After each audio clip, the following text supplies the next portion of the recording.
Hello, I'm Jason Johnson.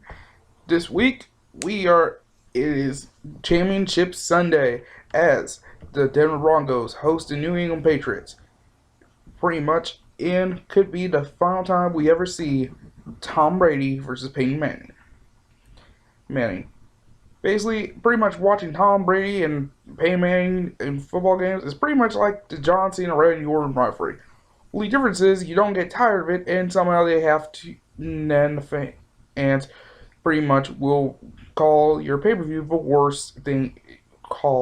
Make the Royal Rumble the worst thing ever. But hey, in the NFC title game, it's Carolina versus Arizona, and pretty much. So basically, what could we expect?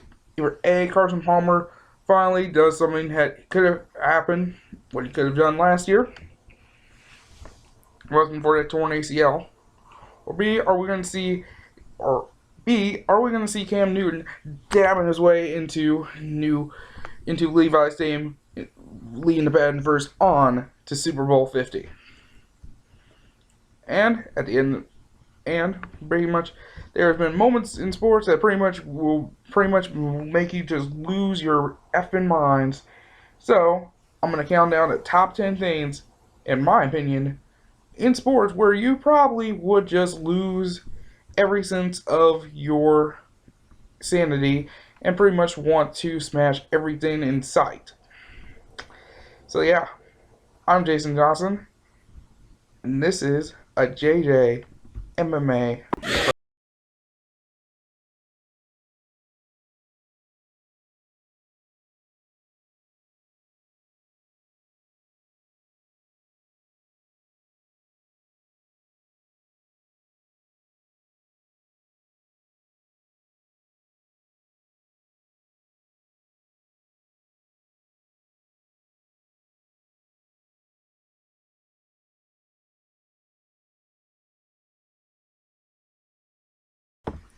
So yeah, welcome to JJ MMA Productions.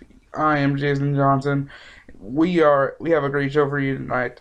We're going to we preview the conference championship games between the New England Patriots and Broncos in the AFC and the Carolina Panthers and the Arizona Cardinals in the NFC. So, how these two teams meet? Start out, well, pretty much these were pretty much the two top seeds, so they both started out in the divisional rounds. So first off, let's start with New England. Pretty much played the Chiefs, won by a score of 23-16, pretty much. And Denver pretty much also played against the Pittsburgh Steelers, who came off beating the Cincinnati Bengals. So because of that, because of those two teams playing, because also from that, pretty much the Steelers came into that game without Antonio Brown and had pretty much a hard time, and Ben Roethlisberger was having a hard time with his shoulder. So the big question was, how can the Steelers handle this? Well, it was a good game in the end. In the end, pretty much Peyton Manning played in his first game got his first start back since losing it to Brock Osweiler. In November, so pretty much, so because of that, the Denver Broncos beat the Steelers 23-16. Also, and because of that,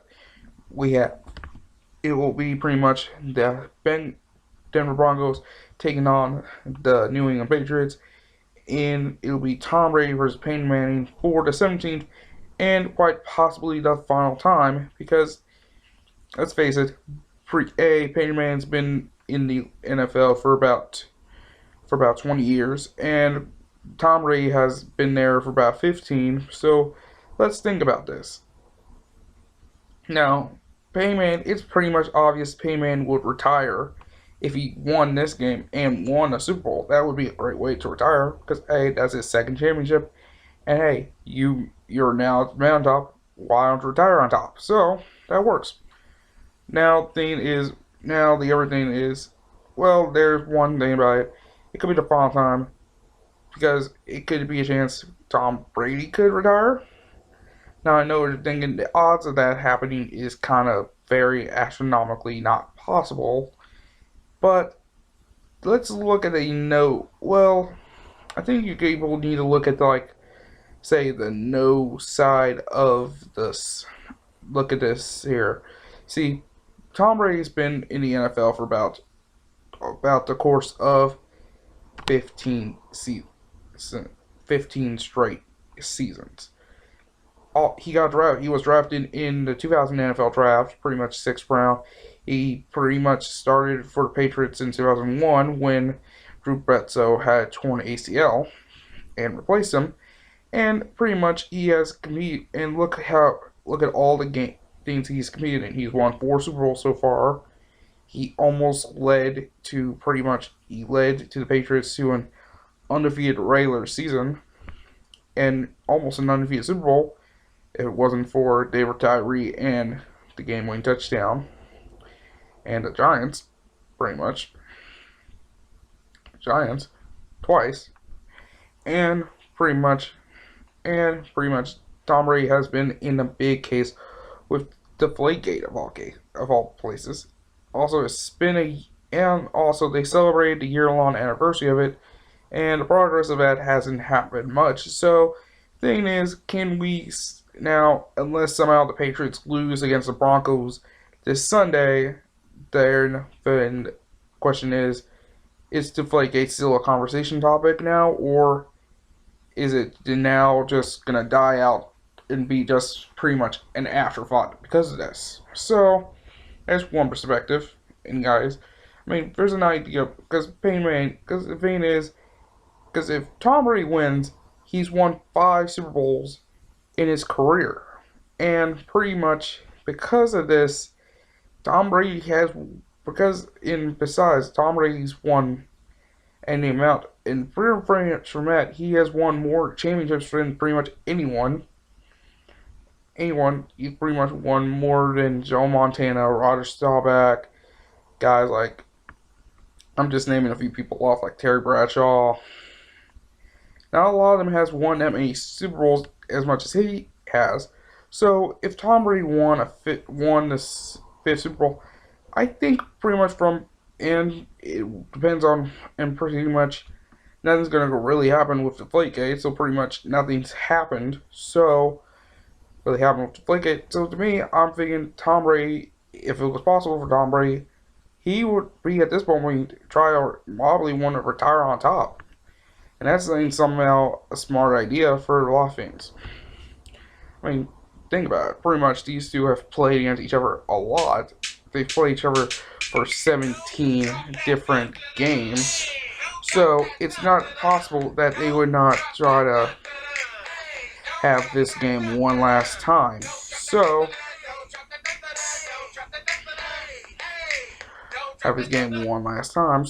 it would make sense if either one of them retires. So it would make a lot of sense. Now if Peyton Manning retiring, it makes sense. Tom Brady retiring, it would be very interesting that he would retire. But it is somehow, to me, I'm thinking you pretty much retire on top. Besides, come on, look at his face. Look at his house. And besides, he's married to a freaking supermodel.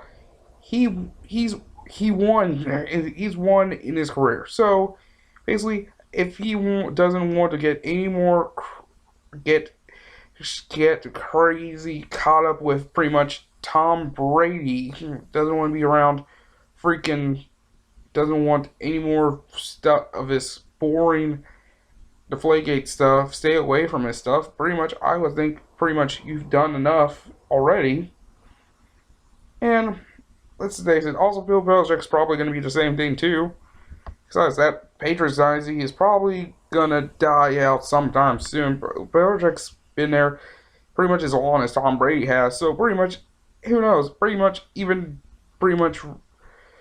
Bill Belichick will probably retire out on top. So there's a chance that could happen. So basically, it's basically a lot of people could retire from pretty much. Depends on what happened, win or lose. Pretty much, everyone has done everything that was for these teams to do. So there's no reason for them to really just compete anymore. I mean, I mean, come on. They all have a lot of money already. So pretty much enough. So basically, either way, people retiring, them retiring now, while they're all like ahead and already won, is actually pretty much a smart choice and a smart idea. Move on from the game. Pretty much just move on. Besides, we have younger stars like pretty much Aaron Rodgers. We have guys like Russell Wilson, Cam Newton, and pretty much Colin Kaepernick, and pretty much guys like them. Pretty much, it's time for a new crop to come in, now. So yeah, that's where it is. So that's what I have to say about pretty much Patriots Broncos. Now, who do I win? Have to choose to win. I'm really hoping Broncos win this one because I just now why because if pretty much me, I think Tom Brady should have been punished for his actions in Deflategate, but that does overturn it. So, and pretty much that appeal won't, and pretty much Tom Brady's appeal, NFL's appeal to that overturn will be will be heard in February, and people are probably going to be like, now people are going to say, now the question is pretty much, will this be pretty much an afterthought? Because if he goes to Super Bowl, pretty much, it's just then pretty much there was no reason to punish them to suspend Tom Brady in the first place. I mean, if you look at it, not a lot of the games made would actually, yeah, there were 4 games that would have happened, could have messed them up early in the season, but pretty much it doesn't stop them from like winning their division or getting that prime playoff spots they still got. So it still, in the end, doesn't change much. So I'm saying. So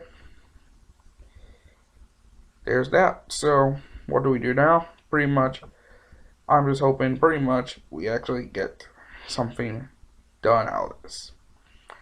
Basically, I'm hoping my choice is the Broncos to win this game over Patriots. Pretty much, Payman goes Super Bowl. Now, the NFC Championship game is between the Carolina Panthers and pretty much the Arizona Cardinals. How both of them came in? Simple. Pretty much, Carolina came in, played against Seattle, pretty much a rematch from their last playoff game, and from a game early in the regular season. Pretty much, Carolina has not beaten Seattle in a playoff game. So pretty much, what could we expect from this? Well, the first half, it was all Carolina. Carolina first drive, Carolina got touchdown. First play from scrimmage for Seattle, pick 6, touchdown, pick 6, touchdown. Basically, at this point, it was at halftime, it was 31-0 at halftime. Me, at that point, I just stopped watching, and pretty much I just realized, yeah, Carolina's winning. Gonna win this one. But at the fourth quarter, I decided to check back on TV, and the next scene I noticed is that Seattle comes back, rallies, and they are down by a touchdown, 31-24, and that was it. Pretty much, Carolina pretty much just let Seattle come back and try to win the game. Well, which didn't work. Which in the end didn't work out. So basically, we end up having Carolina beating Seattle, first playoff win for the Panthers in Seattle, and pretty much, excuse me, So pretty much from that point, it is pretty much clear from there. The Panthers are not one to mess around with. Now the Cardinals, they play against the Green Bay Packers. The last time these two played in the playoffs was in 2009 when Aaron Rodgers started his first playoff game, and it ended in OT. Cardinals winning en route to appearing in Super Bowl 43. Now this year, now we move on to this year. Pretty much this one, Packers first. Packers came. How the Packers get to this level? Pretty much they won their wildcard game against the Redskins, surprisingly. Pretty much on array of all the road teams. Pretty much. Also, speaking of wildcard weekend, that was the first time 4 road teams have actually won their gate on a wildcard. So that was an interesting fact enough. As we can put a piece of history right there. So moving on. So pretty much it was towards the end of the game, Arizona towards the last play of regulation. Pretty much Arizona was up 20-13 at 5 seconds left in regulation. Pretty much Aaron Rodgers only had one choice but to throw a Hail Mary. And now Green Bay has thrown a Hail Mary. Now it's a Detroit Lions game, and it was successful, and Packers won. What would happen this year? What would happen here? Pretty much, it would be Green Bay receiver Janis to catch the game-tying touchdown. Now, and on the last play of regulation. In fact, this play is actually the first time a game-tying or game-winning score happened in postseason play.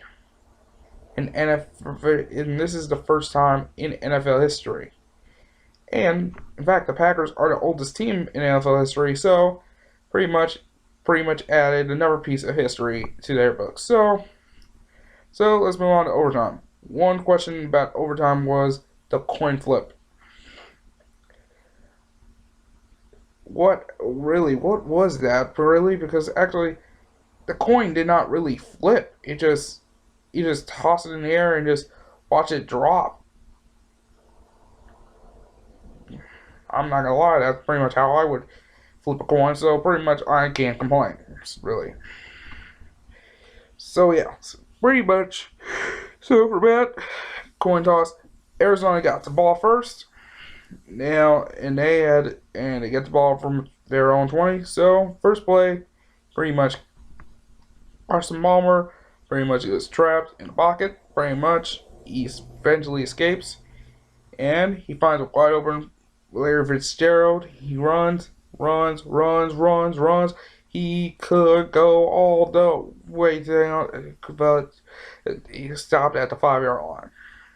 2 plays later, Larry Fitzgerald again, 5-yard little shovel pass, runs wide open hole, runs his way into the end zone, and just like that, in little over a minute, the Arizona Cardinals went to the NFC title game against the Panthers. Now, what can we say about this one? Pretty much, it's the top 2 teams in the NFC. It's pretty much the Cardinals who have Carson Palmer, Larry Fitzgerald, and pretty much in defense you have pretty much Patrick Peterson.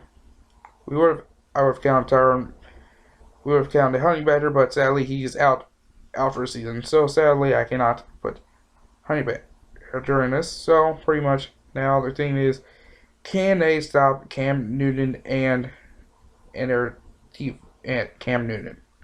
Now that's the thing. Pretty much Cam Newton is pretty much a good dual threat quarterback. The question is, how will they handle him? That is a questionable thing there. One thing is pretty much there isn't a lot of things. You look at pretty much how Cam Newton's been playing. He has been playing pretty much an MVP performance pretty much how he's been competing. He is someone on someone I don't think it's hard for even the most stingiest defense can stop.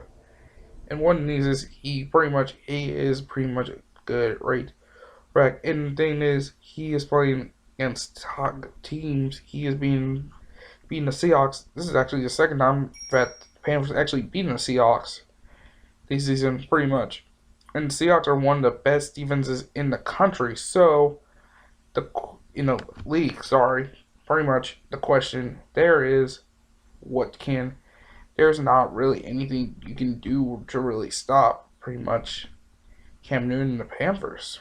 So what I got here, I got I got to go with the Panthers here because pretty much because a I don't think pretty much though the Cardinals are undefeated at home in the playoffs, I still don't see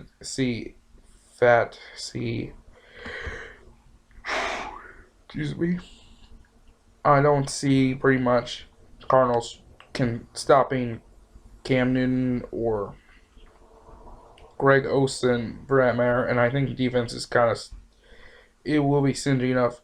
Now I know now the Cardinals offense will help keep them running, but I think pretty much the Panthers will outlast the Cardinals in the end of it. So it will be a great nightcap because it'll be on Fox at 6:40.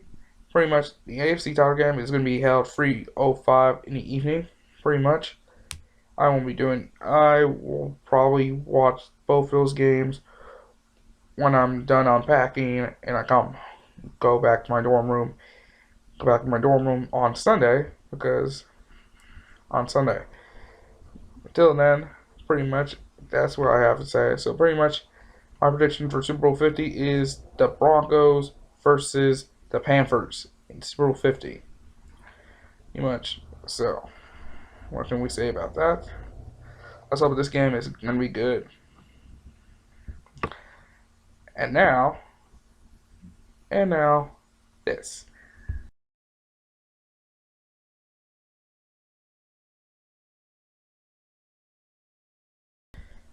Yes, in sports, pretty much you pretty much there are moments that make you just be happy, joyful, and you just celebrate pretty much rip your shirt off. And there are moments where you pretty much cry or just get very angry and just want to pretty much murder every man, woman, and child within a 10-mile radius.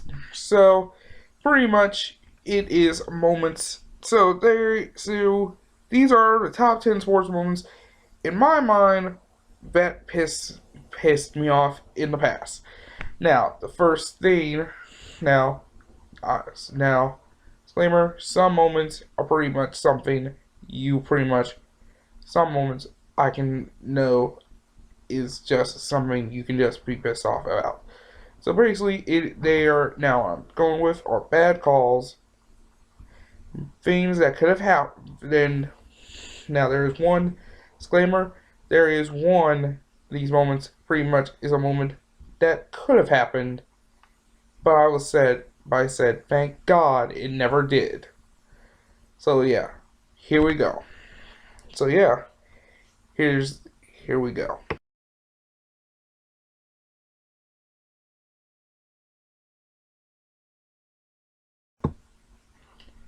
Yes, number 10. So for number 10, it is the onside kick between Clemson versus North Carolina. Now if you're wondering what happened here is pretty much Clemson North Carolina just scored to bring them up to to another score. Bring them up. They have to score another touchdown. So what happened next was an onside kickoff. So the onside kick happens, and pretty much North Carolina recovers the onside kick. So the onside kick was successful until a referee throws flag and they were called offside and they were called North Carolina was called offsides. Now before they were re-kicked, they showed a replay of it, and there was absolutely no one crossed crossed the line where the ball got kicked off. So there was no so the call did not so meant the offside call was wrong. Now, was this something that they could just review? Well, the thing here is it that it could not be reviewed. Usually, when you think about this, so in the end, so free kick happens, Clemson recovers, end of game. Pretty much end of game. Well, now this is something that happened. It is somehow an issue that a lot of fans pretty much I'm probably sure Clemson fans that North Carolina fans are will be kind of steam about it. Especially when you think about it, is this something that's unreviewable? This is something that, since this is a game which is involving pretty much three top teams involving like a conference championship, a national championship, a playoff, or anything that's of big stakes, you should be very detailed as possible to these things, especially in the case there. Pretty much, in the end, Clemson won ACC title. They got into the playoff and went into the runner-up in Kansas. Became national runner-up to Alabama. So there was that. And next, and North Carolina pretty much played on another bowl game. Played to some regular bowl bid, just like a regular team. So yeah.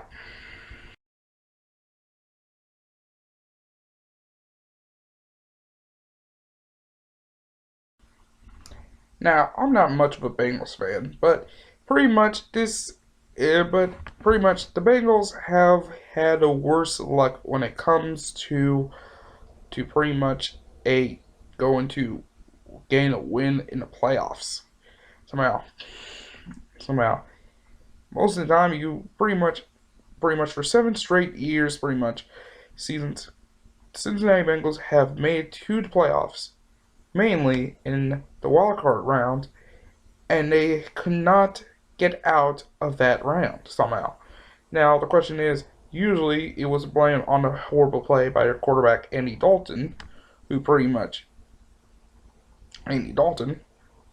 but this season was kind of different because Andy Dalton was injured, and starter was AJ McCarron. Now the opponent Bengals played against was the Steelers this year. And a couple weeks ago this game had a lot of fines. Especially in the case of Vontaze Burfict. Now, so what happened here? So the Bengals were up 16 to 15, pretty much. Now Steelers try to come back and try to get them in field goal range, and as Big Ben drops back and throws pass, as it gets picked off by Vontaze Burfict, pretty much linebacker who pretty much was a big who pretty much sealed the win for Cincinnati in this. Who pretty much sealed the win for Cincinnati. Ready. Next play, pretty much Jeremy Hill runs ball and he gets stripped for a fumble. So pretty much Steelers has one last chance to win the game. So let's look at what happened. So we fast forward to a big point here. So Steelers are within 15 yards of field goal range of getting into field goal range. So basically, what happens next is pretty much something where it pretty much involved a lot of ego and very bad blood between the two teams. Pretty much, as Big Ben drops back and throws a pass to Antonio Brown, falls incomplete, and Vontaze Burfict head first knocks out pretty much pretty much knocks out Antonio Brown. Not just out of this game, rest this game or that game. He also knocked him out against the for the Steelers taking on the Broncos, divisional playoff just past Sunday. So because of this, pretty much Vontaze Burfict cost him 50. Because of that penalty cost the Bengals 15 yards, so it moved them 15 yards. So they were already in field goal range, but that was not like that. Pretty much, that was the first. Not just that. So because of this penalty, it kind of not only gave them put them in field goal range, it could have cost them the game. It was not. It was pretty much a slim chance that there was a good chance that the kicker could miss from this distance until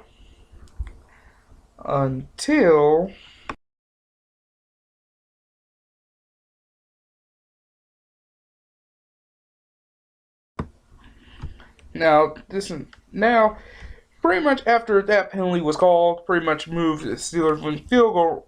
It's slightly in field goal range. Pretty much during pretty much the conversations and pretty much both teams pretty much having pretty much talking trash and whatnot. Pretty much reaction during the reaction time. During this reaction, trying to get both teams calmed down and get them back to their sidelines. Pretty much because during that time frame, pretty much Adam Pac-Man Jones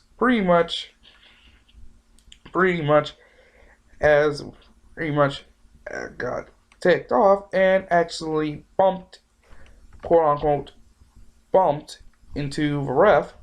And because of that, here's the thing, there's certain things you can't do. You can't knock out a player unless he actually had the ball. And you can never ever touch a ref. So at that point, pretty much the ref tacked on 15 more yards, which made pretty much a kick that the Steelers could kick, could have been a good chance of a kicker to not miss. Instead, this made the field goal kick for the Steelers a chip shot, pretty much an extra point at this point. It was going to be something from 50 plus yards to 35 yards.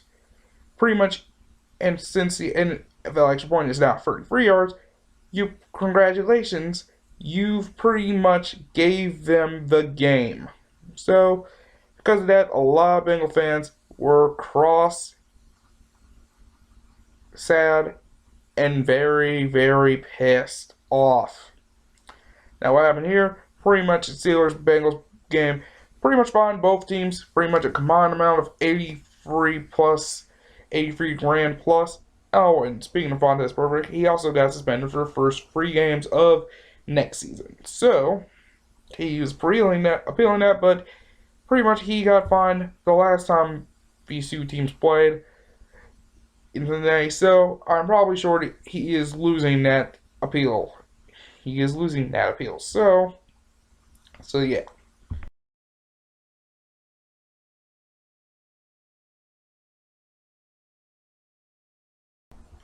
So for number 7 is pretty much the last play to the Vikings Seahawks game in the NFL wildcard game. So Vikings pretty much had game 1. They were up 9-0 already. Seahawks came back in the fourth quarter, already led 10-9. So pretty much at this point, this is pretty much a moment where it's going to be. So Vikings drive down the field. They already have gone far enough where they can pretty much kick a good enough field goal to win the game. So, and this is all timeouts are burned for both Seahawks and Vikings. So pretty much this kick gets. So basically, if pretty much the Vikings make the kick, pretty much this game would probably pretty much be over with. So, well, what happened would be shocking. Would be shocking. Pretty much, pretty much this kick is from 22 yards out. So Blair Walsh hasn't missed anything like this. Has made kicks like Blair Walsh has made kicks like this before 100 times before, and this one kind of is a lot different. Now, snap comes, gets kicks it, pretty much kicks. Vikings win, and no, goes wide left. A Minnesota Seahawks celebrated like pretty much Jesus just came back, and pretty much Vikings fans and the Vikings players were stunned. Pretty much it was a kick. By the looks of it, from this kick, the lace, usually when you kick, the holder was supposed to has the laces of the football away from the kicker, not in front of it. So it was not just the kicker's fault, it was for not converting the kick. Regardless of it, it was also the holder's fault. Pretty much, it was both equal parties' fault. But it won't stop pretty much the bench. But I think this is something that is not gonna stop Minnesota from going back and winning another championship. So, winning another championship. And speaking of somehow bad kick that pretty much that an easy kick that didn't get converted.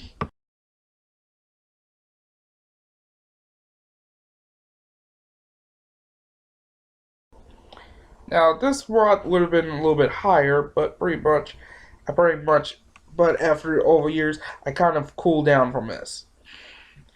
But let me say this: pretty much, Vikings fans have not felt the sting of defeat of a easy field goal not being converted, because pretty much it happened to the Baltimore Ravens. So in the AFC title game in 2012, pretty much the Ravens drove down the field and was very close to beat the Patriots. Pretty much only thing that the Ravens had to do was kick this field goal, and they would go on to the Super Bowl and face the Giants. Now the Ravens played the Patriots AFC title game, and pretty much and the kicker we had was Billy Cundiff. God damn, I hate him so much. Pretty much, it hasn't missed a kick all year, all season long. Not one. Not even even the games we needed to win, he kicked them. So he converted and won it for us. So for this season, for this game, this moment, and you would see how I would have pretty much reacted.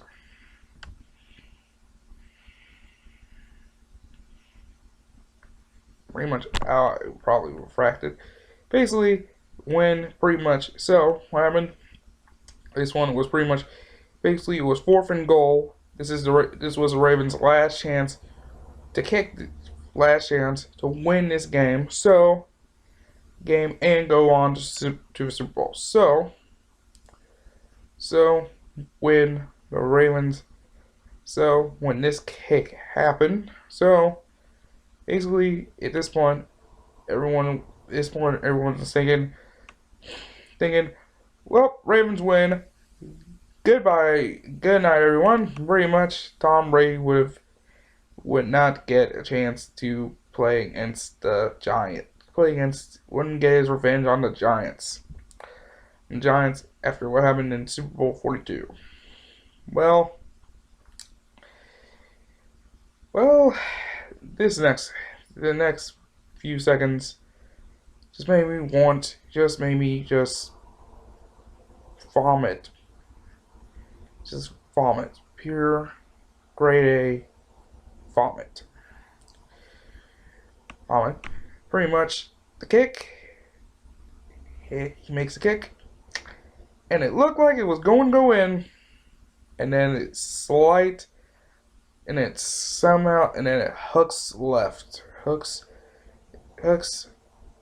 towards its end.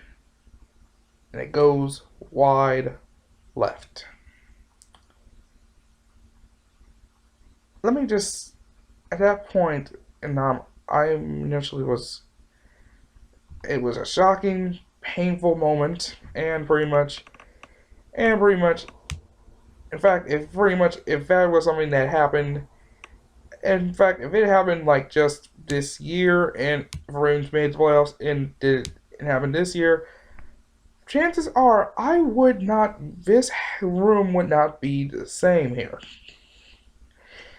Because I would have been so upset that pretty much I would have burned probably half of Hike's Point down. It was a moment you pretty much wanted to pretty much just grab a TV, smash it. You would burn stuff, burn your couches. Just do everything. Just lose your mind at all cost. Now, how is this not higher? Well, reason why, following year, we got rid of him. We have Justin Tucker, and pretty much he is automatic.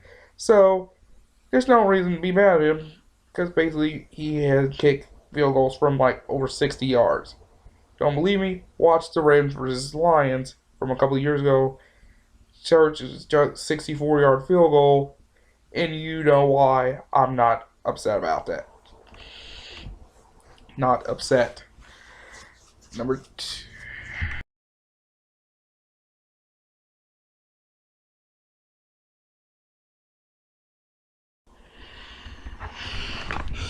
So, pretty much number 5 is somehow earlier this season where the Ravens played the Jacksonville Jaguars, and towards the end of the game, on the pretty much Blake Bortles and Jacksonville tried to throw a Hail Mary, attempt a Hail Mary or whatever, and it was going to be and they had to do it.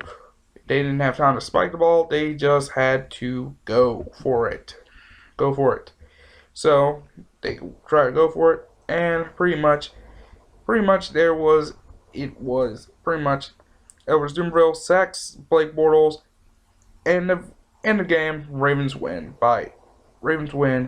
19-17 until the flag gets called, face mask on Dumervil, and because of that call, it led to the Jaguars having an untimed down. It gives them untimed down. Basically, what the Jaguars did, got the field goal team out, kicked the field goal, went good.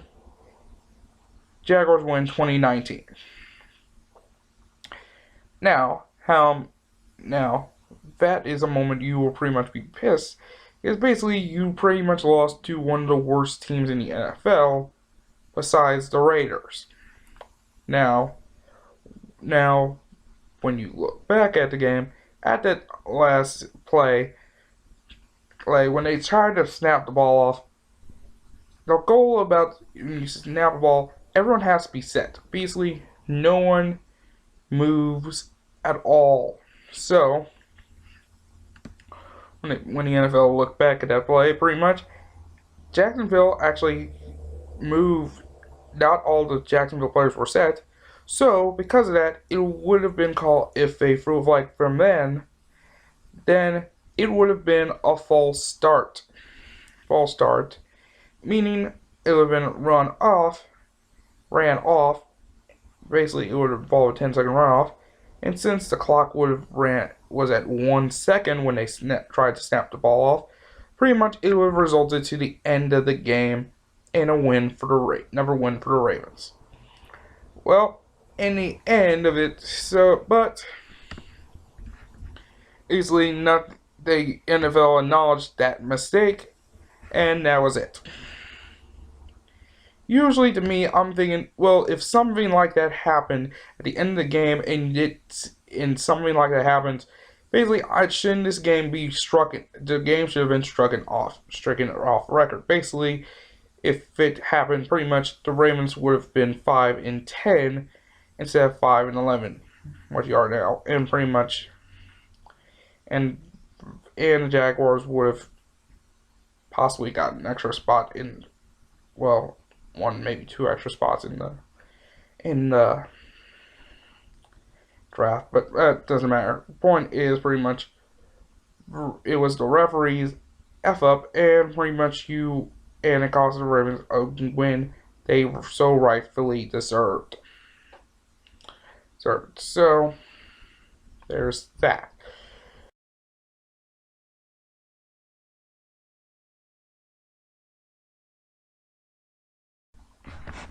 Now this one, as a WWE fan, this is a big one from the past 5 years of WWE has shown us. Pretty much let's start off with WrestleMania is 27.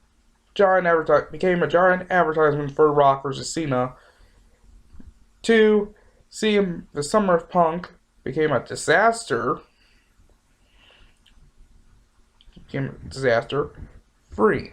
Win pretty much free. Royal Rumble in 2013 became another giant promo for freaking for Rock versus Cena again at WrestleMania. 3 for their WWE streaming of CM Punk. 5 Daniel Bryan having to jump hoops and barrels or whatever the fuck he had to do to finally win the WWE World Championship they gave him. Oh, and speaking of which, crippling him. He can't wrestle again. Pretty much. B6. Pretty much bring back Evolution. Really, what the hell happened there? Royal Rumble in 2014. What the fuck? What the fuck happened there? The mystery Sting not doing much with Sting. 5 pretty much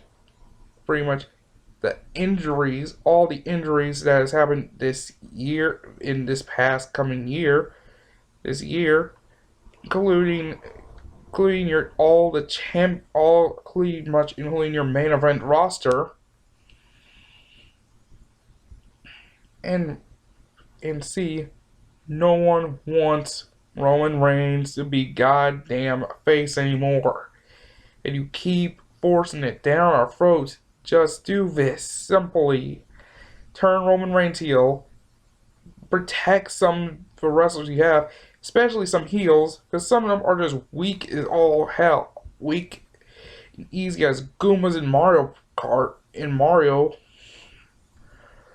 pretty much and finally just give us good PG wrestling. That's all we're asking. Just give us good wrestling and have it PG. We've all asked this 1,000 times. Seriously. Basically, this is something that and every time I try to watch WWE, it gets increasingly frustrating watching this thing.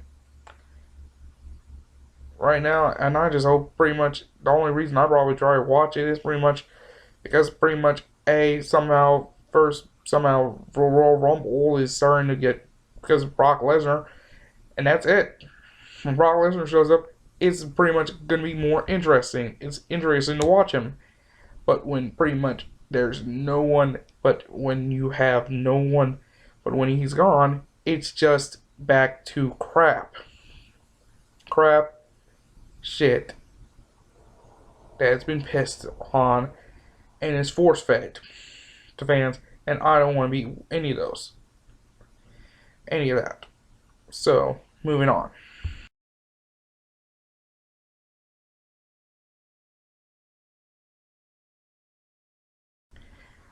Number three. Number three is pretty much ESPN is pretty much, yes. One thing is ESPN gets very hyped up about the SEC. It's a lot. I mean, I mean, if you look at it, it's like college football. It's pretty much every time there's college football, it's first thing they think of is Alabama, LSU, Nick Saban, but Alabama, LSU, Les Miles, and that.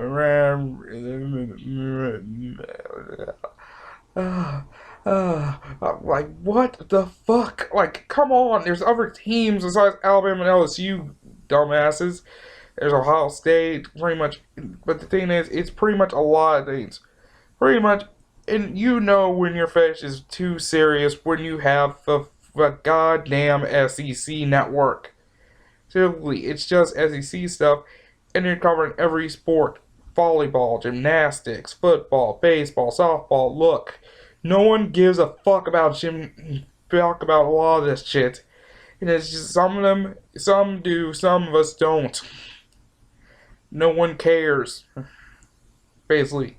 ESPN, stop with that freaking, stop with that shit. Just stop it. Just stop. You're annoying the absolute dog shit out of me with this crap about the SEC.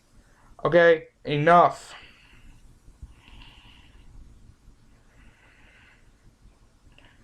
Seriously. Next.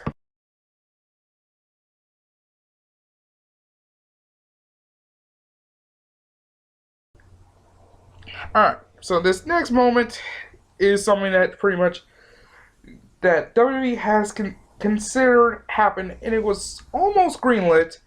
That pretty much, if it actually happened, I would have probably just, I would have just pretty much just told my dad to like just take me out back, pretty much with a shock with a pistol, and pretty much finish me off, please. Finish me off, please. And that is something in WWE's rumor mills that pretty much would have maybe just wanted to beat someone to death. This moment was when pretty much where Justin motherfucking Bieber thought about competing for the WWE. Just no. Just no, absolutely, it should never happen in a million years. But it almost did. So in 2014, Justin Bieber just told Vince like, "Hey, I was thinking about competing in WWE. Any chance I could do that?" Well, those mad bastards considered the idea. I'm not joking. These Vince McMahon, who has thought of weird, crazy ideas, who has pretty much thought about, who has greenlit an angle involving necrophilia, B, pretty much you somehow feeling, somehow, and in the end, cheering a rapist, and finally, saying the N-word on national television. Literally just freaking said the N-word on national TV. Actually considered putting this guy in a freaking wrestling ring. This is what the main event of SummerSlam in 2014 would have been.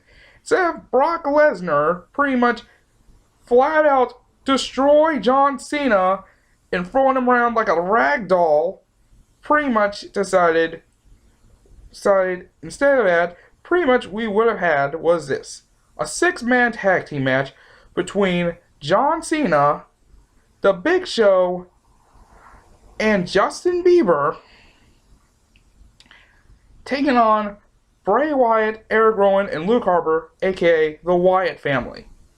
Now, in 2014, the Wyatt family were a big team, or a big, great heel team. So basically, this is what they plan on doing. WWE was planning on doing. Pretty much, WWE was planning on burying the Wyatt family with Justin Bieber. Seriously, Bray Wyatt could have gotten pinned by Justin Bieber.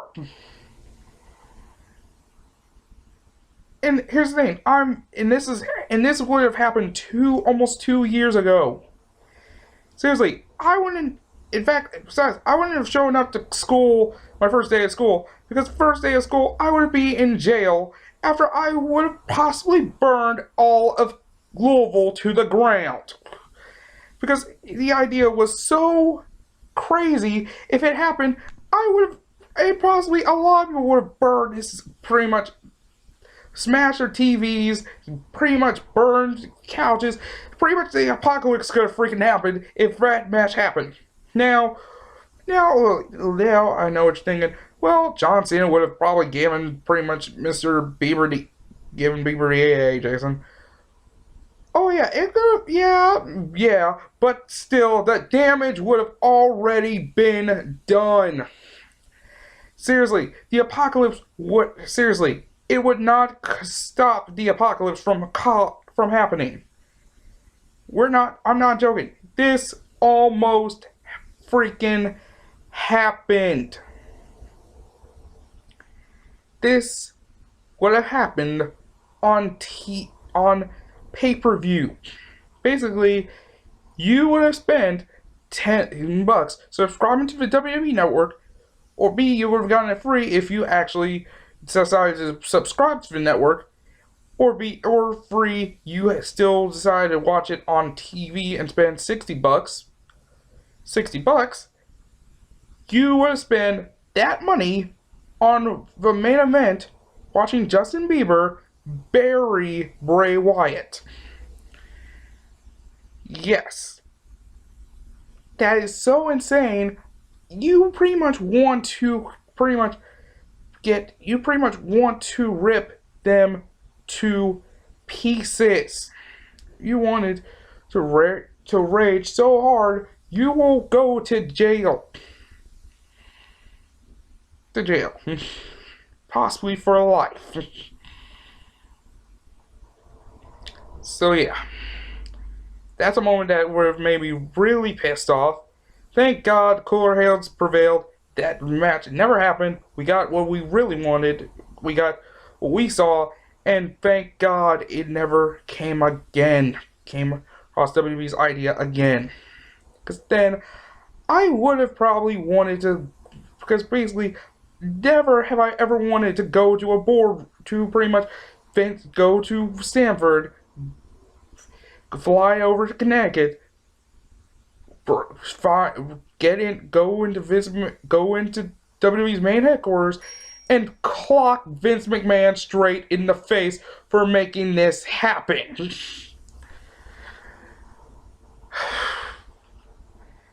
That was number 2. This is number 1.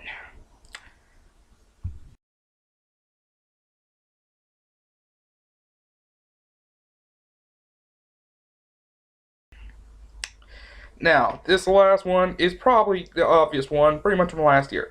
Now, I've seen pretty much teams, never seen pretty much a screw job be taken place ever in my life. I've heard about the Montreal screw job, but pretty much I have not seen a real life screw job being taken place until I went to Rupp Arena and watched, and when my high school went to state.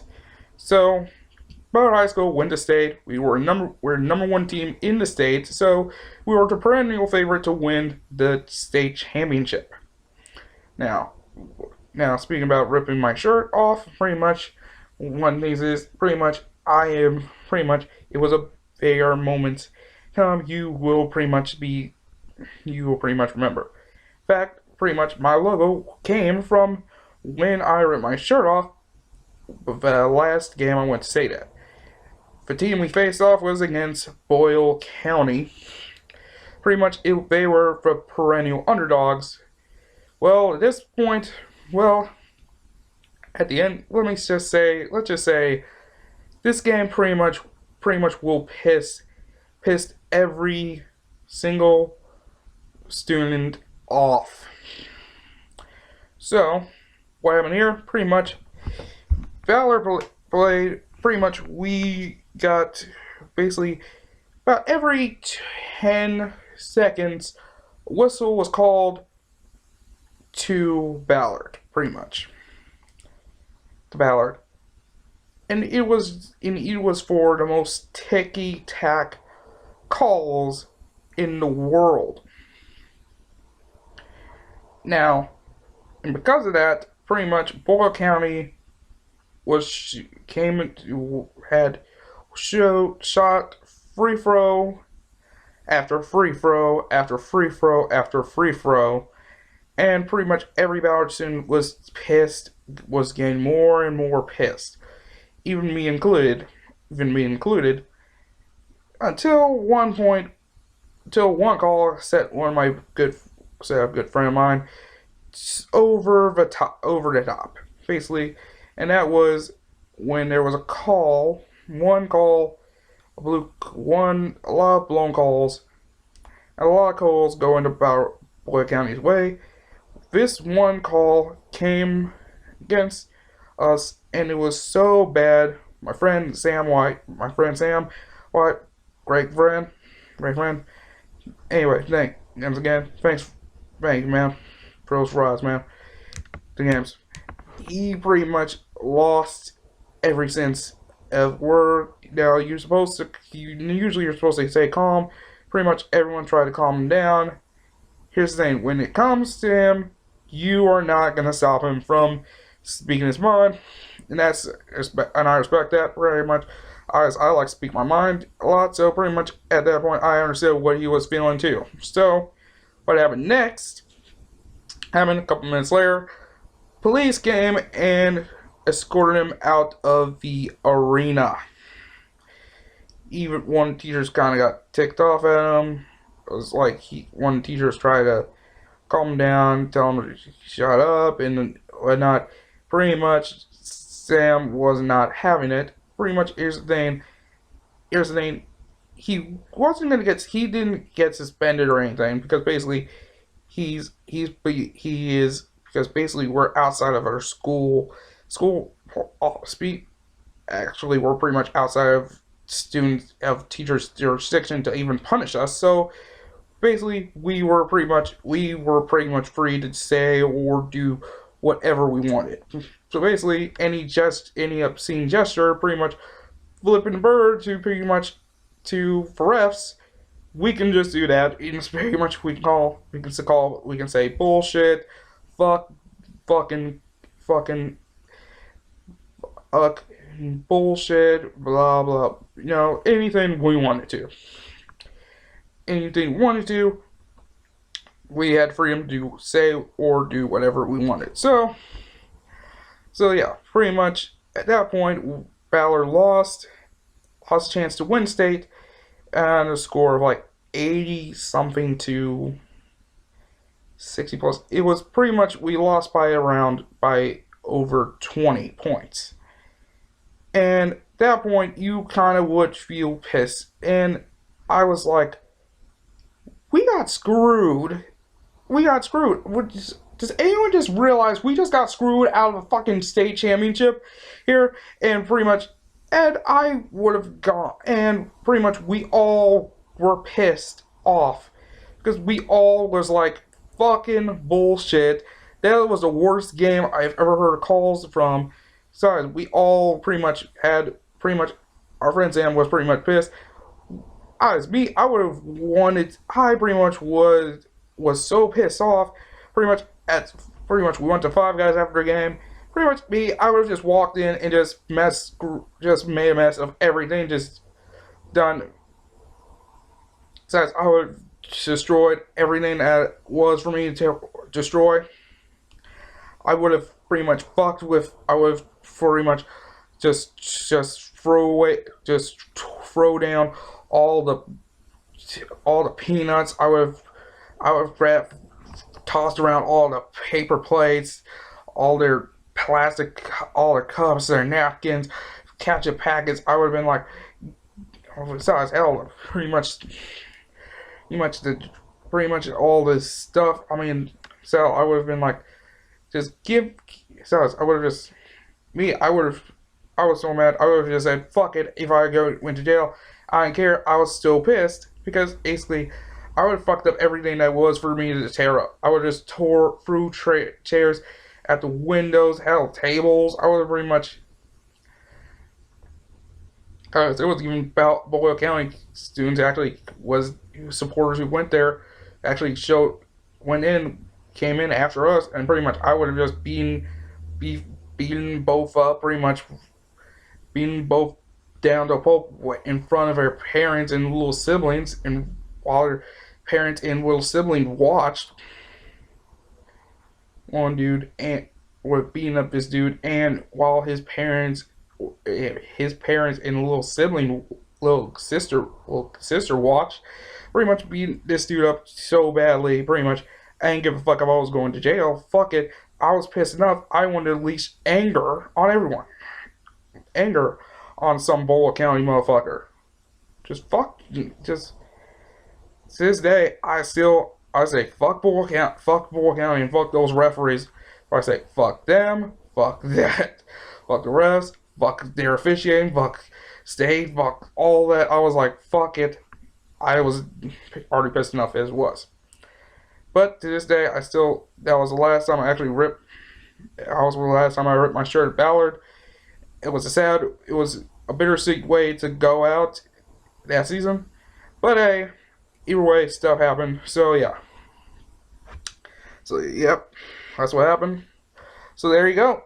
The top 10 reasons that top 10 sports moments that pissed me off. That pissed me off.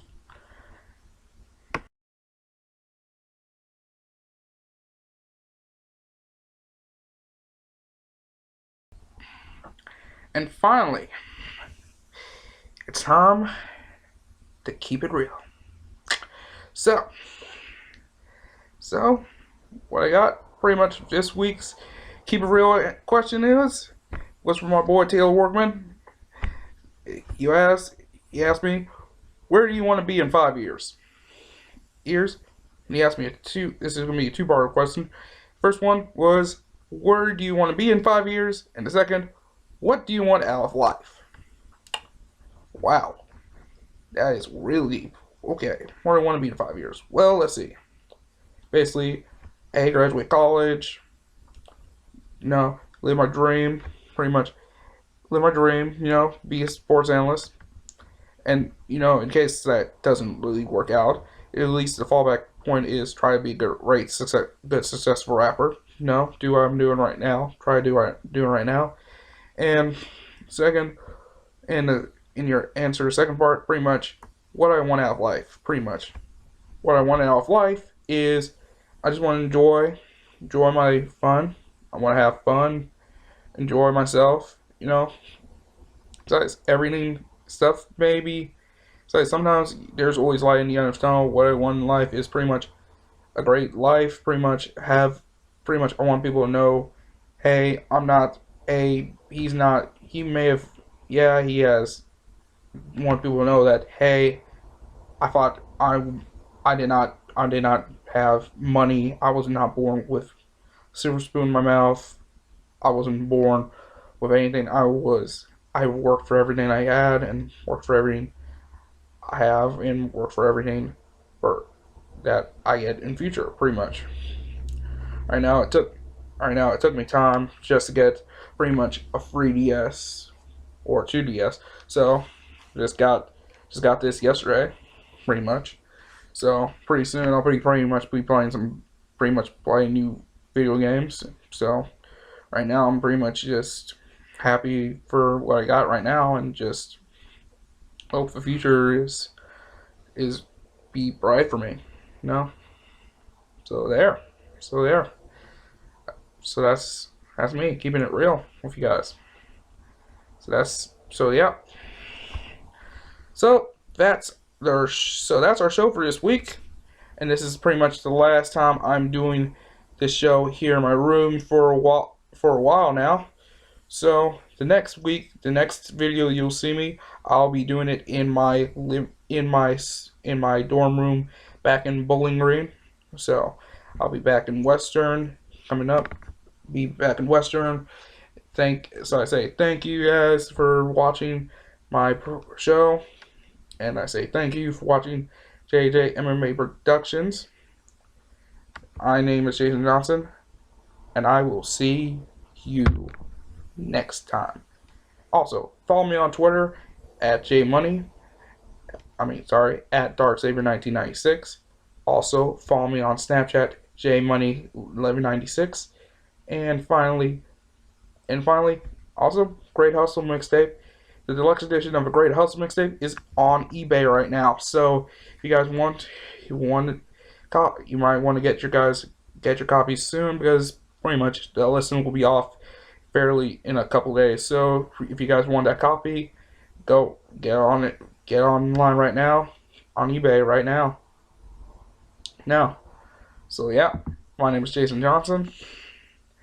Thank you, and I'll see you.